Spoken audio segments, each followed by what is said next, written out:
وہ لوگ جو حقیقی ضرورت مند ہیں وہ ایسے لوگ ہیں جن کو لوگ فقیر بنائے رکھتے ہیں.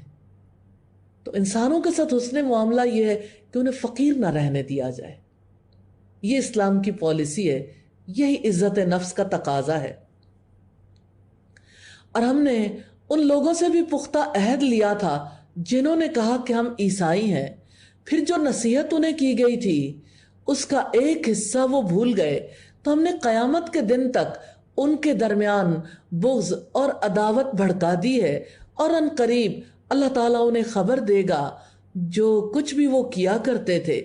عیسائیوں کی عہد شکنی اور اللہ تعالیٰ کی کتاب کو بھلا دینے کا نتیجہ بغض و عداوت، اختلافات، تفرقے بازی، خون ریزی اور جنگوں کی صورت میں نکلا. اے اہل کتاب، یقیناً ہمارا رسول تمہارے پاس آیا ہے جو کتاب الہی میں سے بہت سی چیزیں تمہارے سامنے کھول کر بیان کرتا ہے، اس میں سے جنہیں تم چھپاتے تھے، اور بہت سی باتوں سے درگزر بھی کر جاتا ہے. یقیناً تمہارے پاس اللہ تعالیٰ کی طرف سے ایک روشنی اور واضح کتاب آئی ہے. اس کے ذریعے اللہ تعالیٰ اس کو سلامتی کے راستے کی طرف ہدایت دیتا ہے جو اس کی رضا کے پیچھے چلا، اور وہ اپنے حکم سے انہیں اندھیروں سے نکال کر روشنی میں لاتا ہے اور انہیں سیدھے راستے کی طرف ہدایت دیتا ہے. سیدنا جابر سے روایت رسول اللہ نے فرمایا، میری اور تمہاری مثال اس آدمی کی طرح ہے جس نے آگ جلائی، پتنگے اور پروانے اس میں گرنے لگے اور وہ ان کو اس آگ سے دور ہٹاتا رہتا ہے. میں بھی تمہاری کمروں سے پکڑ پکڑ کر تمہیں جہنم کی آگ سے بچا رہا ہوں، لیکن تم میرے ہاتھ سے چھوٹے جاتے ہو اور نارے جہنم میں گرتے جاتے ہو. صحیح مسلم کی 5958 نمبر روایت. لقد کفر الذین قالوا ان اللہ هو المسیح ابن مریم، بلا شبہ یقیناً ان لوگوں نے کفر کیا جنہوں نے کہا کہ یقیناً مسیح ابن مریم ہی اللہ تعالیٰ ہے. آپ کہہ دو، پھر کون اللہ تعالیٰ سے کسی چیز کا اختیار رکھتا ہے؟ اگر وہ مسیح ابن مریم اور اس کی ماں کو اور جو بھی زمین میں ہے سب کو ہلاک کر دے. وَلِلَّهِ مُلْكُ السَّمَاوَاتِ وَالْأَرْضِ وَمَا بَيْنَهُمَا يَخْلُقُ مَا يَشَاءُ، آسمانوں اور زمین اور ان کے درمیان کی بادشاہت اللہ تعالیٰ ہی کے لیے ہے. وہ جو کچھ چاہتا ہے پیدا کرتا ہے، اور اللہ تعالیٰ ہر چیز پر پوری طرح قدرت رکھنے والا ہے. اللہ تعالیٰ نے ان کے عقیدے کی نفی کی ہے جنہوں نے کہا کہ مسیح ابن مریم ہی اللہ تعالیٰ ہے.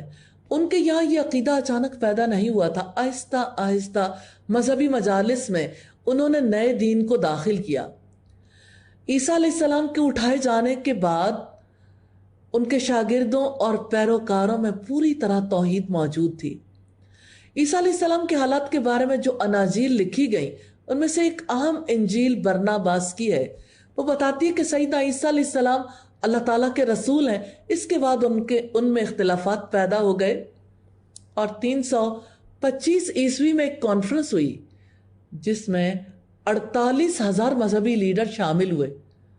اس مجلس میں سیدنا عیسیٰ علیہ السلام کی الوہیت کو انہوں نے تسلیم کر لیا. اس کے بعد روح القدس کے بارے میں اختلافات پیدا ہوئے. قسطنطنیہ کی پہلی مجلس 381 میں شروع ہوئی تاکہ اختلافات ختم کر دیں. اس مجلس میں اسکندریہ اسقف کے مقابلے پر تھا اور یہ ثابت کیا کہ روح القدس الہ کے سوا کچھ نہیں. اس کی مجلس میں باپ، بیٹے اور روح القدس کی تثلیث قائم ہو گئی. اس کے بعد پھر اختلافات ہو گئے. پھر 413 عیسوی میں ایک مجلس ہوئی جس میں سیدہ مریم کو الہ کا درجہ دیا گیا، یعنی ماں کا درجہ.